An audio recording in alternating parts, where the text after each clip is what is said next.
അപ്പോൾ ആദ്യത്തെ destination Galway അറ്റ്ലാന്റ് aquarium. ഇതിൻ്റെ ഉള്ളിലേക്ക് കടക്കുമ്പം വളരെ ബ്യൂട്ടിഫുൾ ആയിട്ടുള്ള ഒരു വാൾ പെയിൻറ്റിംഗ് ഉണ്ട്. അവിടെ നിന്ന് മുന്നോട്ടേക്ക് പോകുമ്പം നമ്മൾ കാണുന്നത് വലിയൊരു ചില്ലിൻ്റെ ഉള്ളിലുള്ള ഒരുപാട് മീനുകളെയാണ്. ആ മീൻ ഏതാണെന്ന് ഞാൻ നോക്കിയപ്പോഴാണ് നമ്മുടെ നാട്ടിലെ തെരണ്ടി. ജീവനുള്ളൊരു തെരണ്ടീനെ ഞാൻ ആദ്യമായിട്ടാണ് നേരിട്ട് കാണുന്നത്. നോക്കുമ്പോൾ ആശാൻ കമന്ന് കിടന്ന് നന്നായിട്ട് അങ്ങോട്ട് നീന്തുക. എന്ത് ക്യൂട്ടല്ലേ കാണാൻ വേണ്ടിയിട്ട്. എനിക്ക് ആക്ച്വലി ഭയങ്കര ഇഷ്ടമായിട്ടോ. ഭയങ്കര ഒരു ക്യൂട്ട്നെസ് ഉണ്ട് ആ ഒരു മുഖത്ത്. നോക്കി ചിരിച്ചുകൊണ്ട് അങ്ങോട്ട് നീന്തുക.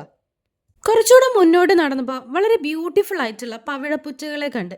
എന്ത് മനോഹരമാണല്ലേ അത് കാണാൻ വേണ്ടി. എന്ത് ബ്യൂട്ടിഫുൾ ടെക്സ്ചറാണ്. എനിക്കത് ഭയങ്കരമായിട്ട് ഇഷ്ടമായി. അടുത്ത താരമാണ് കടൽ കുതിര. കടൽ കുതിരകൾ ആക്ച്വലി ഞാൻ നേരത്തെ എവിടെയോ വെച്ച് കണ്ടിട്ടുണ്ട്. എവിടെയാണെന്ന് എനിക്ക് കറക്റ്റ് ഓർമ്മയില്ല. പക്ഷെ ഞാൻ മുന്നേ കണ്ടിട്ടുണ്ട്. എന്തായാലും 3-4 കൂടെ ഒന്നിച്ച് നിൽക്കുന്നത് കണ്ടപ്പോൾ ഭയങ്കര സന്തോഷമായി.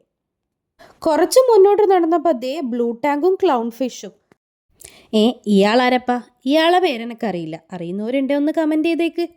പിന്നെ ഞങ്ങൾ മുന്നോട്ട് നടന്നപ്പോൾ ഞങ്ങളെക്കാൾ വലിയൊരു ഫിഷ് ടാങ്ക്. അതിനുള്ളിൽ ഒരുപാട് മീനുകളും. ഇതിനേക്കാളൊക്കെ എനിക്ക് ഏറ്റവും ഇഷ്ടമായത് ഈ ആൾക്കാരെയാണ്, ജെല്ലി ഫിഷ്. എന്ത് ബ്യൂട്ടിഫുൾ ആയിട്ടാണ് അവരെങ്ങനെ നീങ്ങുന്നത് കാണാൻ.